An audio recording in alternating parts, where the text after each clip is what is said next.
tema da palavra é: tive uma experiência com Jesus. E agora? O que eu vou fazer depois de ter essa experiência com Jesus?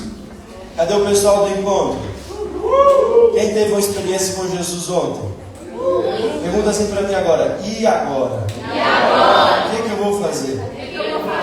Porque, irmãos, é verdade que uma experiência com Jesus não define que o resto da minha vida com Ele vai ser mil maravilhas. É verdade que ter uma experiência com Ele ainda assim eu vou passar por dias desanimados, dias turbulentos. Pessoal do encontro aqui dando testemunho, estou achando assim uma bênção, mas vocês não imaginam o nível de ataque espiritual que muitas pessoas passaram nessa igreja por causa de vocês.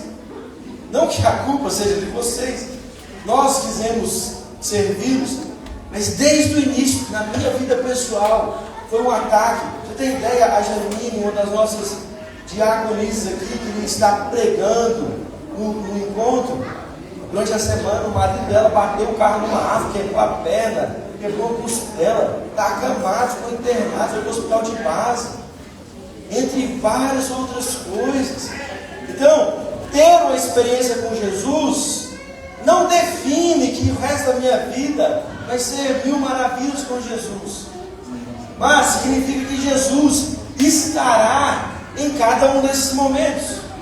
E é normal, irmãos, logo após termos uma experiência com Jesus, termos uma péssima notícia. Sabia? É normal, logo após ter uma experiência com Jesus, termos uma péssima notícia. Temos uma fase ruim. Eu me lembro, quando eu estava no começo do meu ministério, a primeira conferência que eu fui fazer, se eu não me engano, em 2017, 16, e nós fizemos uma conferência muito boa, muito grande. Lá em Planaltina deu mais de 500 pessoas. Eu trouxe alguns amigos para ministrar, como o Dayton Marques, aquela música Que Ele Cresça e Eu Diminua. É o Dayton que compôs ela. Assim, a conferência perfeita, unção, muita gente e tal. E depois disso, eu lembro que minha sogra me ligou, falou assim: ó, vamos para a praia? Eu falei, ó, eu estou meio nisso. Não, eu vou pagar tudo. Eu falei, mas eu ainda estou dizendo, não, eu vou te fazer uma oferta ainda. Irmão, eu saí de uma conferência cansado, ganhei uma viagem na praia, e ela ainda me deu um dinheiro para eu chupar um picolé na praia. Não, o dinheiro que ela deu foi bom, porque ainda sobrou, no final da praia ainda sobrou dinheiro. E eu fui, mas quando eu cheguei lá na praia, irmãos, eu entrei numa caverna tão grande, tem começou a dar errado, teve briga de família, um monte de coisa. Eu lembro que eu liguei para meu pai estava vivo ainda. Eu liguei para ele, depois de uma conferência dessa, isso tudo acontecendo, e ele me lembrou de Elias. Elias, após fazer fogo cair do céu, após uma ameaça de uma mulher chamada Jezabel, falando que ia matar ele, ele entra dentro de uma caverna e ali entra num processo depressivo profundo. Então é verdade, é uma verdade cristã, de que não, a vida cristã não me deixa imune de problemas. Experiências como você teve no encontro com Deus não te deixa imune, mas olha aqui, uma experiência precisa te preparar para passar por esses problemas, porque o problema já vem como uma prova real, para tirar uma prova real daquela experiência que você teve, porque aquela experiência que você teve precisa te levar a proporcionar uma nova experiência para o problema que você teve um dia. Por isso a Bíblia diz assim, ó, você que roubava, não rouba mais. Você que mentia, não minta mais. A minha vida, irmão, precisa ser definida internamente em um sentido. Antes de Jesus, era assim que eu lidava com os problemas. Depois de uma experiência com Jesus, é assim que eu vou lidar com os problemas. Tem alguém aqui comigo? Amém. Então, galerinha do encontro, Até aqui você resolveu de um jeito esses problemas.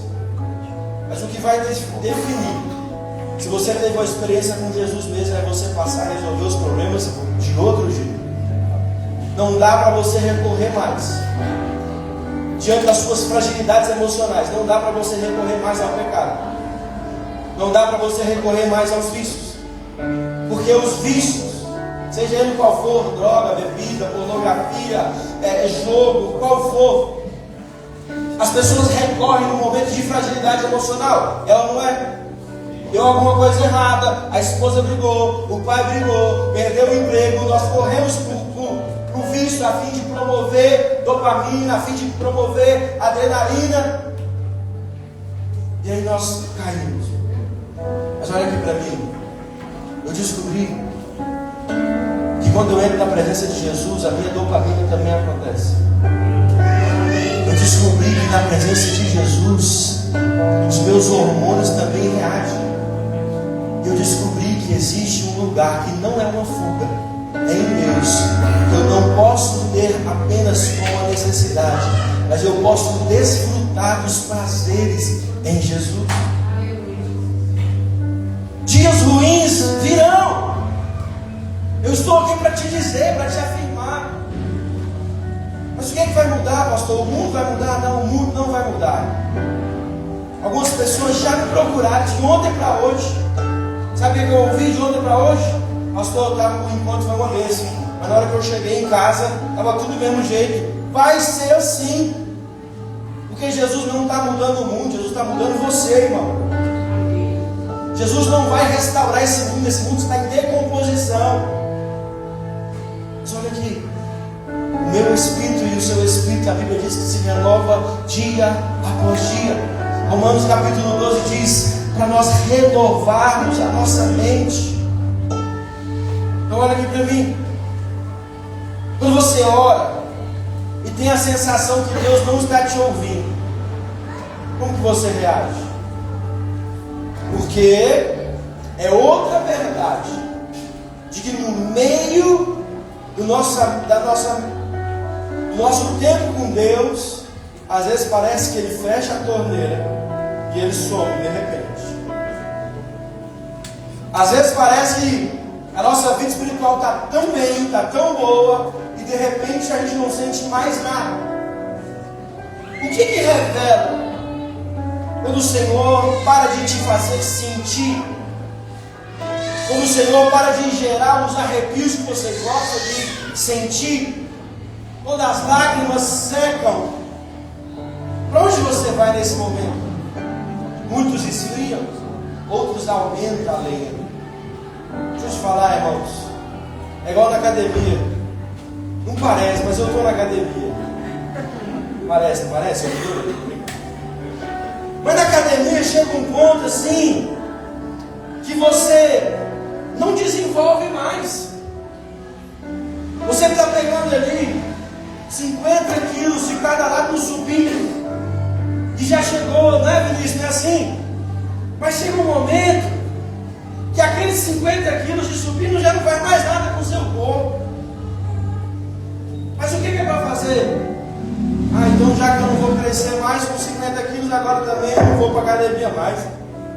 Não, é o desafio de você acrescentar mais carga, de você aumentar a dose. Com Deus também é assim, irmãos. Tem pessoas que querem viver o mais de Deus, o fogo de Deus, orando o mesmo tanto que orou há 10 anos atrás. Mas quando o Senhor fecha a torneirinha e fala assim, peraí, você não vai usufruir mais do Senhor nos convidando, para quê? Para colocar mais lenha no altar, para o fogo aumentar. Aumente, não escuta o que o Espírito Santo está te dizendo, aumente a sua carga de oração, para que você prove o mais do Senhor. Nesses momentos que o Senhor encerra um ciclo, dá aquela secura para a gente, Ele está falando assim, aumente um pouco. Para que, se você quer de Deus algo que você nunca recebeu, experimente entregar algo que você nunca entregou para o Senhor.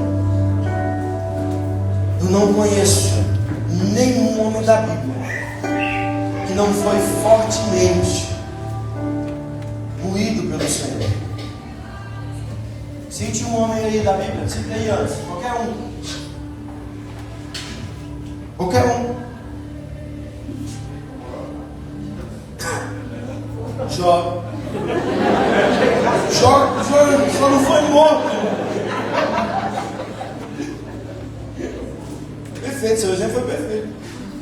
Para traduzir o que eu quero dizer. Todos os homens, irmãos, que Deus usou. Primeiro ele moeu.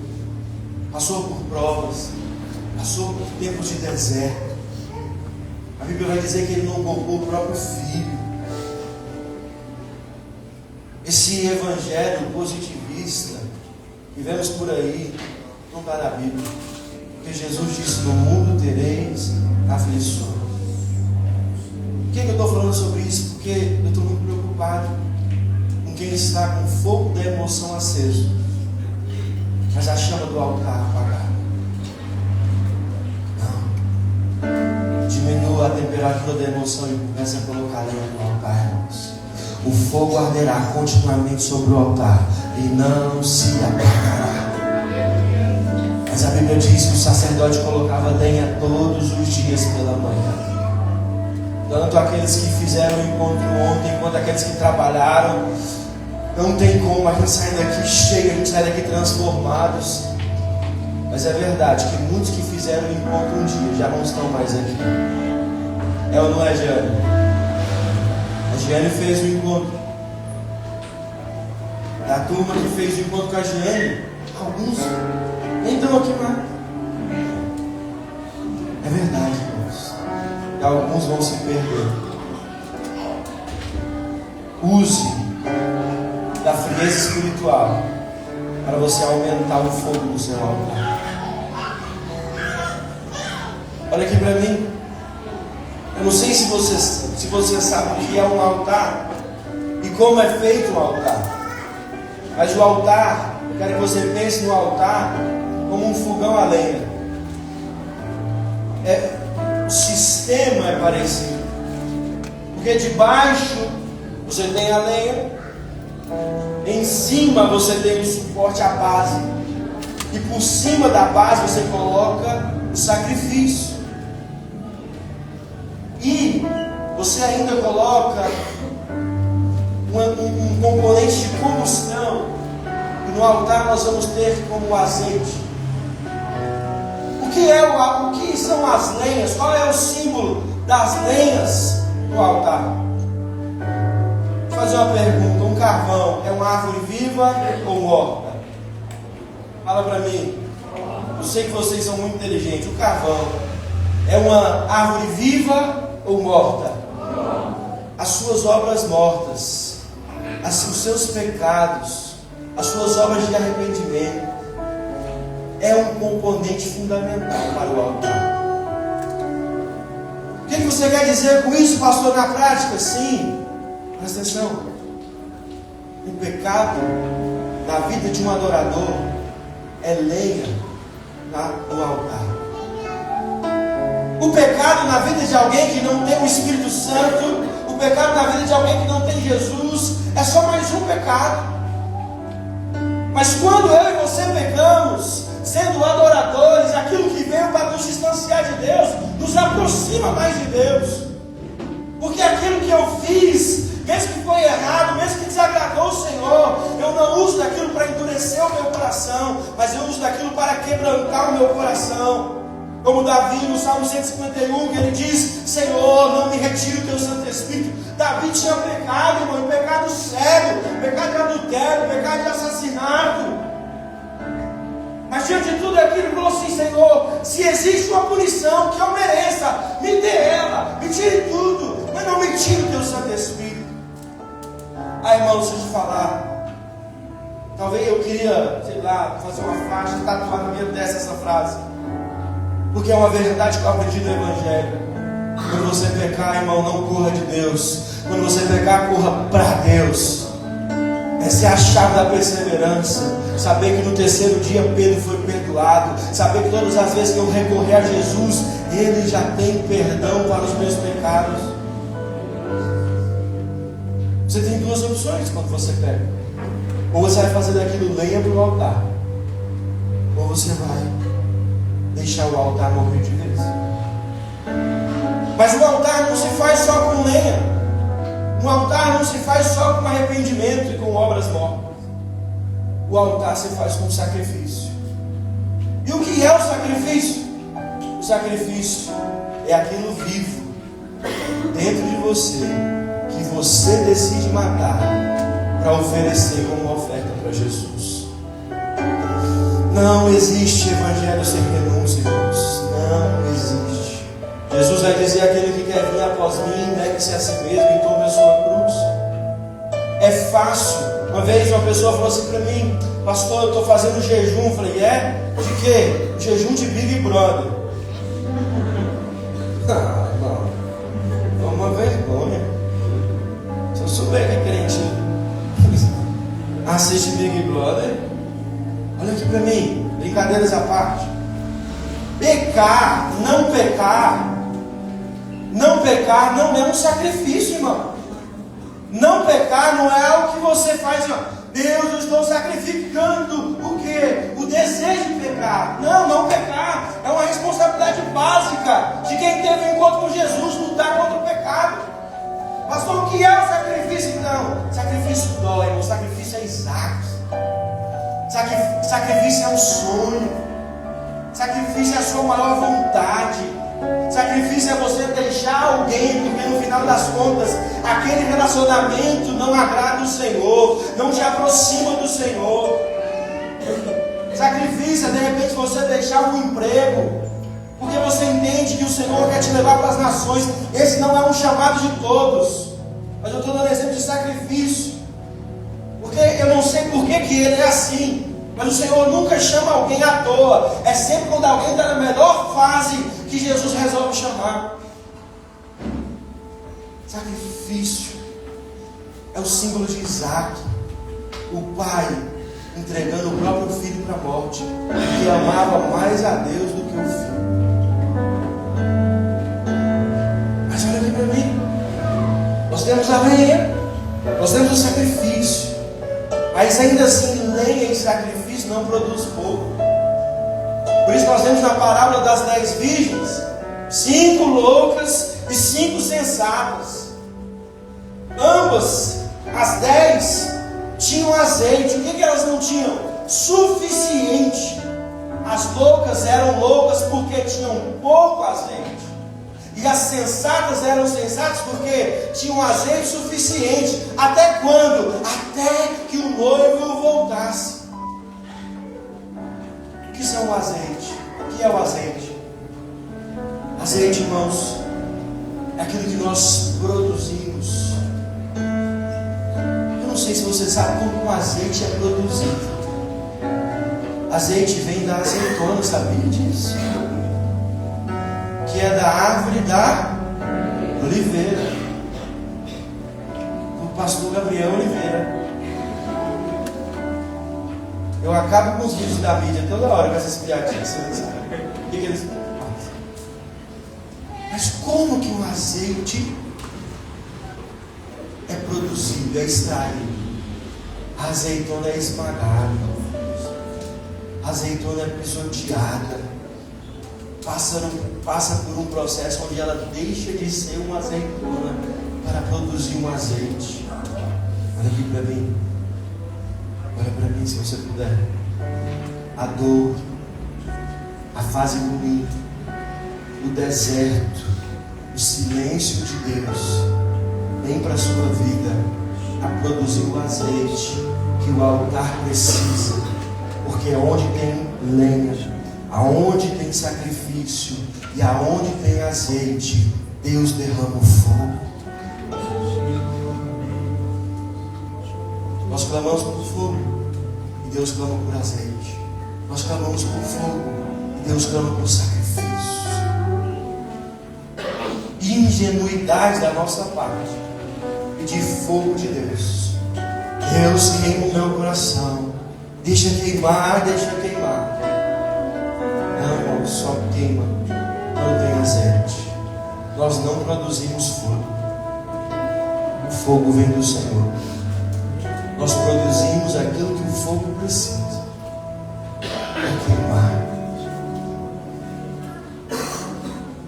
Eu quero que você abra sua Bíblia em Lucas capítulo 8, versículo 5.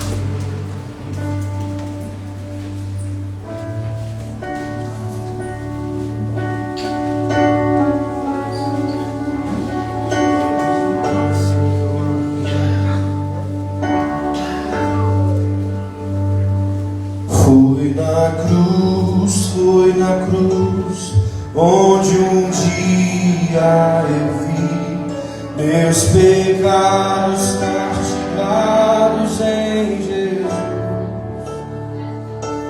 Foi ali pela fé que os meus olhos abri, e agora me alegro em Sua. Aleluia. Vocês conhecem essas músicas antigas, né? Ah, papai, calma aí, já a gente... Lucas, eu falei o quê? Lucas capítulo 8, versículo 5. Eis que o semeador saiu a semear, e ao semear, uma parte caiu à beira do caminho, foi pisada, e as aves do céu comeram. Outra sobre a pedra, e tendo crescido, secou por falta de umidade. Outra caiu em meio aos espinhos, e estes cresceram, e os espinhos o sufocaram. Outra afinal caiu em boa terra, cresceu e produziu 100 por um. Dizendo isso, clamou, dizendo: quem tem ouvidos para ouvir, ouça. Nós vemos aqui, irmãos, um texto muito pontual para quem está saindo de uma experiência com Jesus. Porque aqui diz que o semeador é só um. A semente é a mesma, mas o terreno é diferente. Repete comigo: o semeador é só um. A semente é a mesma, mas o terreno é diferente. E sabe o que eu acho interessante nesse texto? Que a Bíblia diz que o semeador saiu a semear, mas ele não semeou, a semente caiu. Porque nenhum semeador, sendo especialista em agricultura, em plantio, vai plantar em meio às pedras. Nenhum semeador especialista vai plantar na beira da estrada, ou até mesmo junto aos espinhos. O texto diz que o semeador era um semeador. Isso me faz entender que ele era realmente um especialista. Mas perceba que a semente boa numa terra ruim, ela até dá fruto, mas ela não permanece. Uma semente boa num coração duro fica pairando ali em cima e logo ela se perde. Uma semente boa numa terra boa, ela vai dar muitos frutos. Mas o texto ainda explica bem sobre o que se trata esses 4 terrenos. Primeiro diz que a semente caiu à beira do caminho. E o que é os que caíram à beira do caminho? São aqueles que ouvem a palavra, mas os seus corações estão expostos, feridos. Não tem aonde a semente fecundar. E aí o diabo vem como uma ave e rouba a palavra. Depois ele diz sobre as pedras. O que são as pedras? De uma forma muito prática, as pedras são os corações que recebem a palavra rapidamente com empolgação. E os empolgados, os emocionados, os que saem de um culto e dizem assim: nunca mais eu vou pecar na minha vida. Aqueles que fazem promessas gigantescas, mas não conseguem cumprir. Então, vem as tentações e roubam a semente. Depois nós vemos o coração que se assemelha aos espinhos. São aqueles que ouviram, estão caminhando, mas ainda não largaram tudo. Amam muito as coisas dessa terra. Tem um amor ao dinheiro, tem um amor a tudo que o natural pode te roubar. Tem alguém aqui comigo? Amém. Mas caiu também numa terra boa. E o que é a terra boa? São aqueles que ouviram, não só com os ouvidos, mas aqueles que receberam no seu coração essa palavra. E olha aqui, irmãos, a mesma palavra é pregada para todos nós. A mesma Bíblia é usada por todos nós. O que vai mudar? O que vai mudar? O coração. Ontem tivemos um encontro com Deus. As mesmas palavras foram pregadas ali.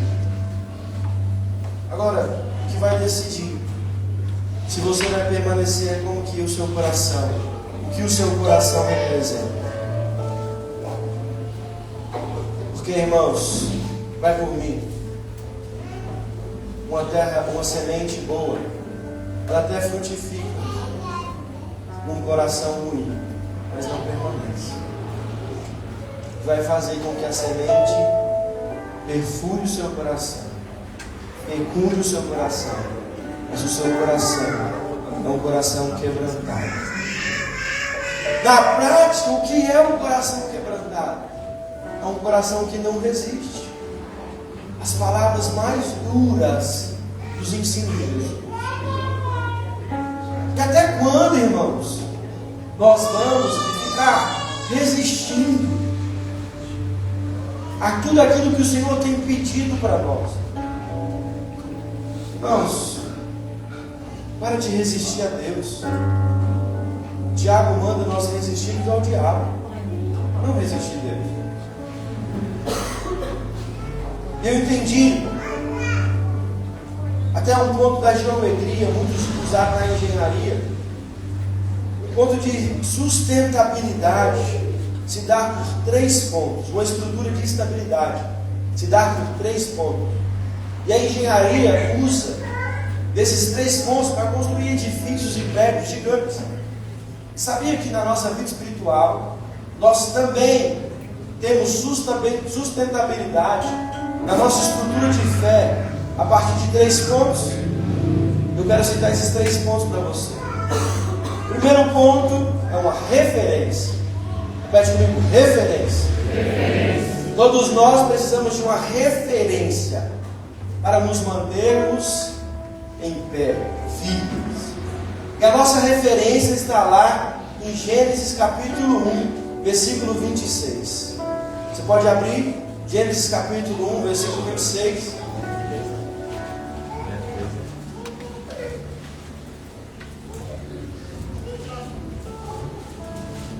Também disse Deus: façamos o homem a nossa imagem, conforme a nossa semelhança, tenha ele o domínio sobre os peixes do mar, sobre as aves do céu, sobre os animais domésticos, sobre toda a terra e sobre todos os répteis que rastejam pela terra.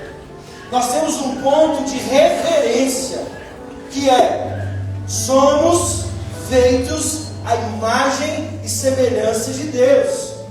O nosso espírito foi projetado para ter a semelhança do Espírito de Deus. E o outro ponto de equilíbrio se chama direção. Você não pode só ter uma referência, um ponto de referência de onde você surgiu, de onde você nasceu, do que você é. Você precisa ter uma direção para onde ir.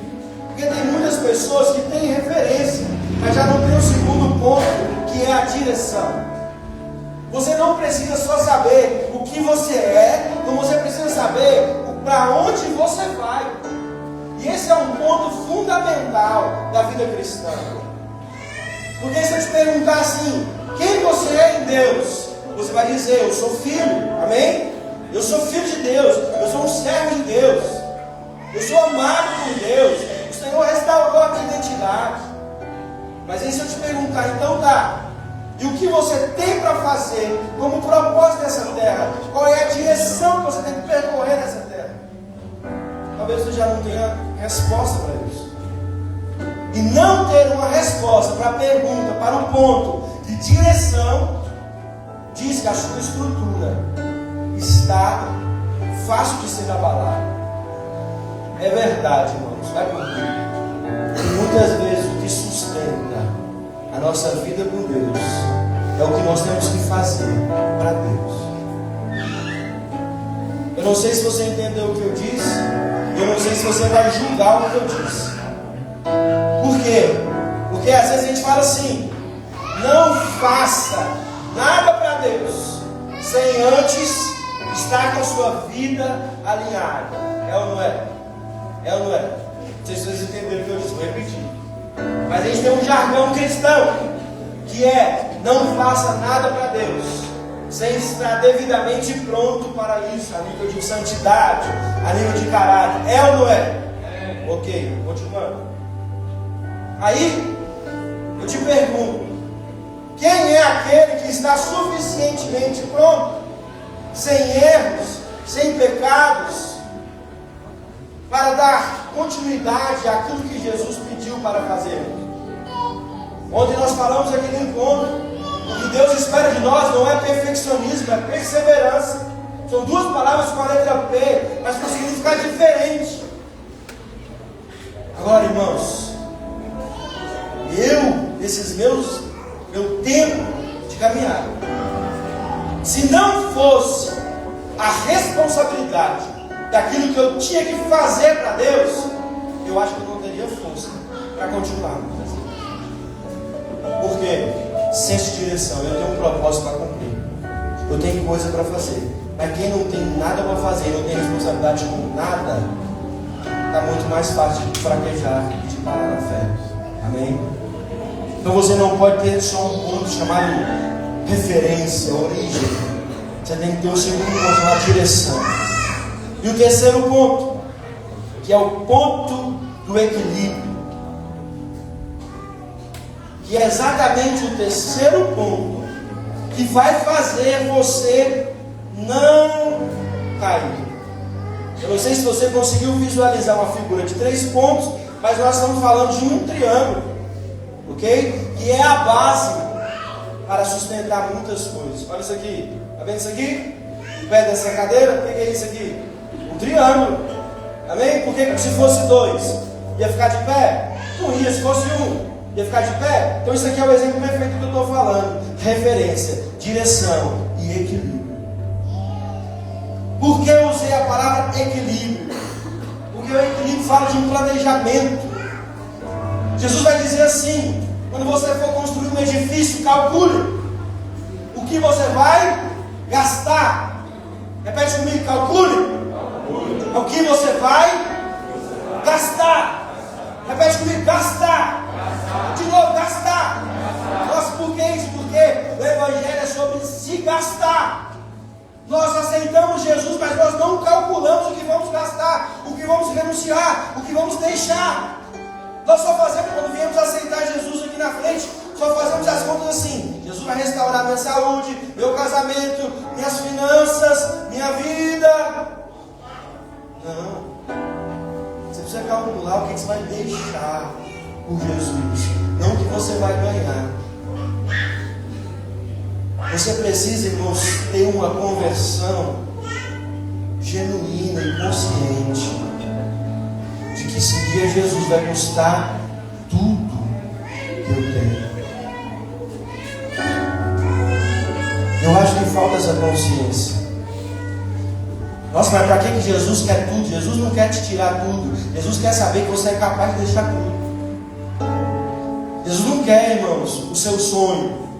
Jesus não quer o seu carro. Jesus não quer sua casa. Jesus não quer seu dízimo. Jesus quer saber se dentro de você tem a capacidade de deixar tudo por Ele. É segurar as coisas com a mão leve, irmãos. É não ficar segurando as coisas assim, ó. É meu, é meu, é meu, é meu. Não, Jesus, é meu, obrigado, Senhor, que me deu. Mas na hora que o Senhor quiser, já não é mais meu. É esse ponto, irmão, da vida cristã que faz com que Jesus seja o melhor tesouro que eu tenho na minha vida. Seja o bem mais precioso, seja a pérola preciosa, a pedra preciosa. Origem, aquilo que Jesus me fez, a minha referência. Eu preciso ter convicção disso. Direção é sobre o meu propósito, o que eu vou fazer. E equilíbrio é a conta exata. Qual conta, pastor? Calculando tudo, Jesus ainda é o primeiro. Calculando tudo que eu tenho, somando tudo, meus filhos, minha esposa, meu dinheiro, minha casa, meu carro, minha igreja, meu ministério, Jesus ainda está em primeiro lugar. É impossível, irmãos, ter uma vida cristã firme, que não vai ser derrubada com o vento da tribulação, com as tempestades das provações, sem ter esses 3 pontos como uma base de equilíbrio: referência, direção e equilíbrio. Se você permanece na referência e caminha em direção ao equilíbrio, você nunca irá cair. Amém? E por fim, abra sua Bíblia em Isaías capítulo 40.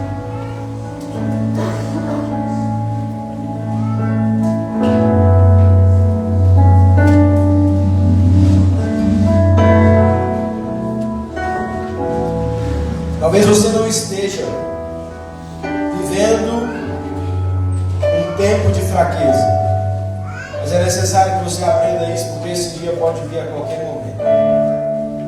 A partir do versículo 26, Isaías 40, 26. Isaías 40, 26, amém? Quantos acharam? Levantai ao alto os olhos e veja quem criou essas coisas. Aquele que faz sair o seu exército de estrelas, todas bem contadas, ao quais ele chama pelo nome. Porque por ser ele grande em força e forte em poder, nenhuma só vem a faltar. Porque pois dizes, ó Jacó, e falas, ó Israel, o meu caminho está encoberto em o Senhor, e o meu direito passa despercebido ao meu Deus. Não sabes, não ouvistes que o eterno Deus, o Senhor, o Criador dos fins da terra, nem se cansa e nem se fadiga, nem se pode esquadrinhar o seu entendimento, faz forte o cansado, e multiplica as forças ao que não tem nenhum vigor. Os jovens se cansarão e se fadigarão, os moços e exaustos caem, mas os que esperam no Senhor renovam as suas forças, sobem como asas, como águias, correm e não se cansam, caminham e não se fadigam. Acabou? Acabou. O que eu quero dizer com isso, irmãos? Perceba o texto. O texto está falando assim: olha para o alto. Quando o Senhor manda o profeta olhar para o alto, diz assim: conta agora as estrelas. Está vendo essas estrelas? Como um exército. Se eu chamar cada uma delas, todas elas se apresentam e nenhuma pode falar. O Senhor está falando assim: olha, quando ele diz assim, olha para o alto, está falando assim: está vendo a grandeza disso aqui? E o texto diz: sabe quem foi que criou isso?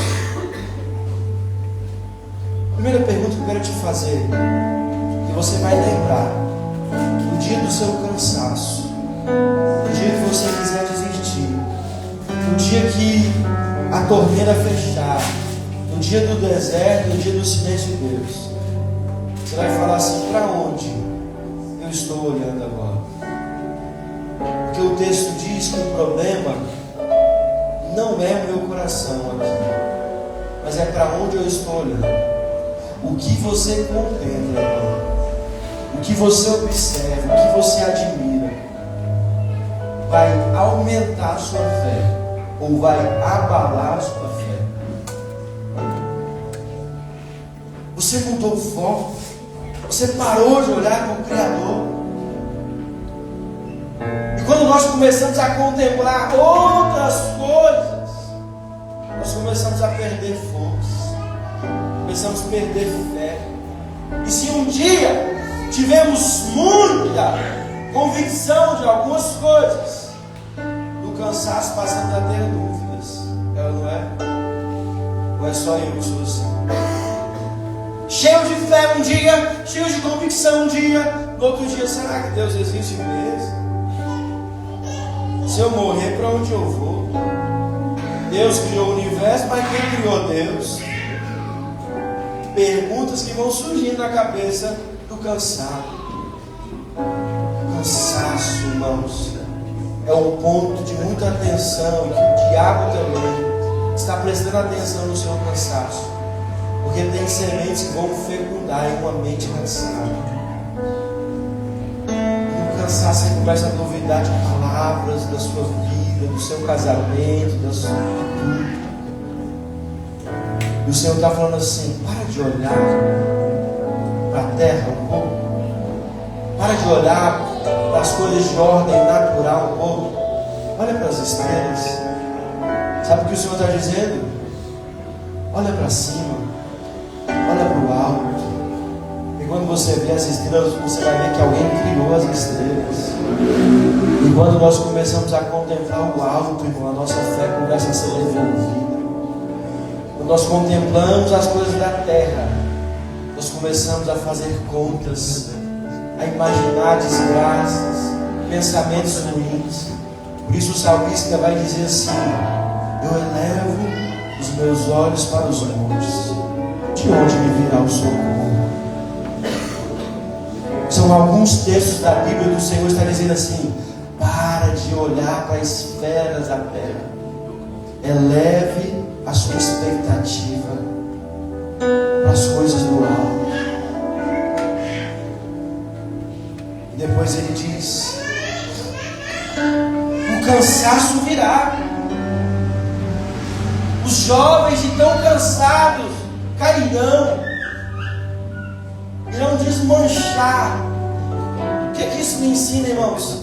Que sim, na vida com Deus tem dias de extremas exaustões.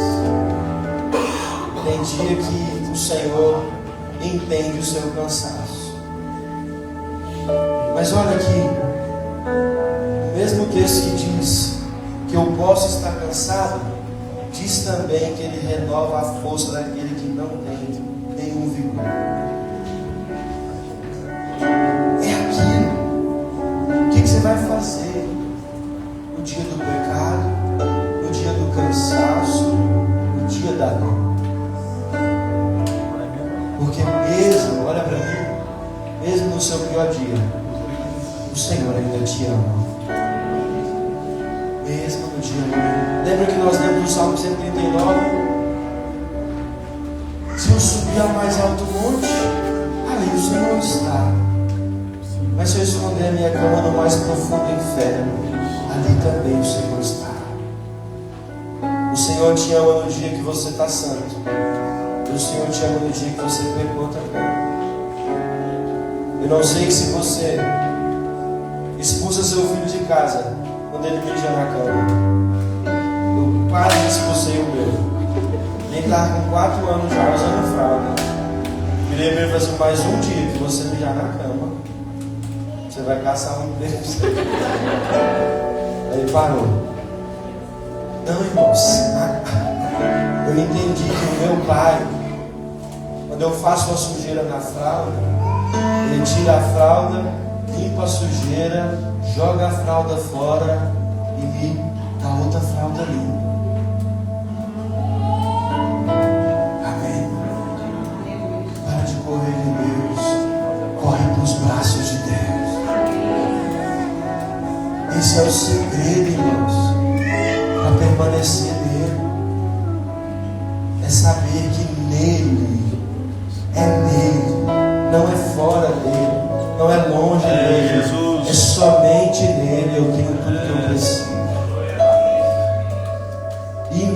inacreditavelmente Ele não cansa de me perdoar. Eu sei que para nós o amor tem um limite. Eu sei que para nós o amor tem um fim. Eu sei que para nós o amor é até condicional. Amamos quando, amamos se, amamos porque. Mas Deus nos ama. Deus nos ama independente do se, do como, do porquê. E ainda que eu faça tudo errado, o amor dele continua me amando da mesma força que me amou. Inacreditavelmente, Ele não te ama porque você é crente. Inacreditavelmente, Ele não te ama porque você fez um encontro com Deus. Ele te amou no meio dos vícios, no meio do pecado. Ele te amou. Saber disso, irmãos, faz o quê? Saber que Jesus me ama é a estrutura do pensamento para que eu persevere. Falamos de perseverança, mas quando falamos de perseverança, não refletimos sobre o que nos faz perseverar. Porque estar diante de uma pessoa que eu estou diante do último erro, eu não vou perseverar. Estar diante de alguém que eu estou diante da última falha, olha, se eu errar mais uma vez, acabou para mim. Isso não me dá força para perseverar. O que me dá força para perseverar? Saber que independente de qualquer coisa, Ele continua sendo o mesmo. A história do filho pródigo não deveria se chamar a história do filho pródigo. A história do filho pródigo não deveria se chamar a história do filho perdido. Porque nós evidenciamos aquilo que é mais normal, porque alguém imundo que saiu, sujou ainda mais e voltou e deu tudo bem.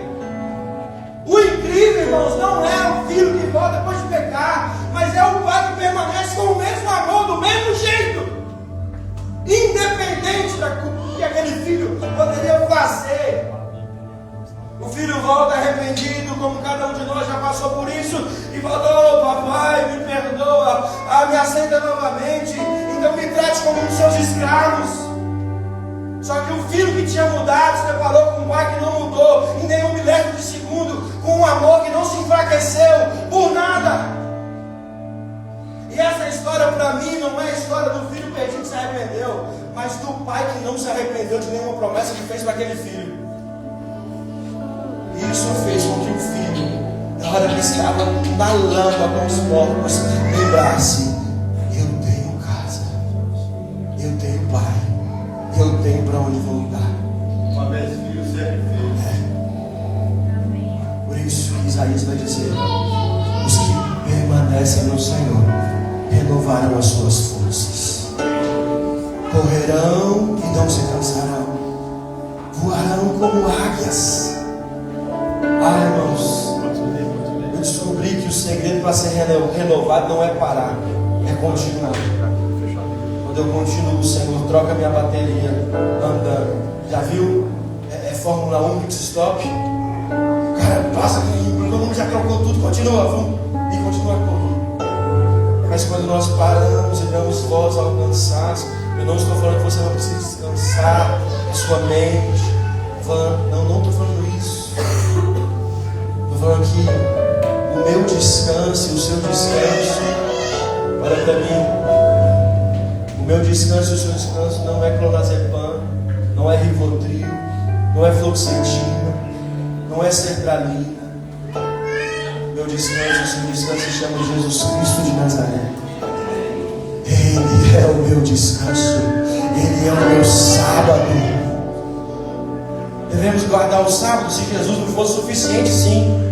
Então, enfim, usaremos os sábados para descansar. Não, Jesus é o meu descanso e renova minhas forças. E nele eu tenho a renovação para continuar. Essa palavra, irmãos, é para você que vai cansar daqui a pouco. Mas quando você cansar, quando você parar e quando você cair, decida permanecer, porque o Pai continua sendo o Pai, o amor dele continua na mesma força por você, e o perdão já foi estabelecido e consumado na cruz do Calvário. Vamos orar, fique de pé, em nome de Jesus.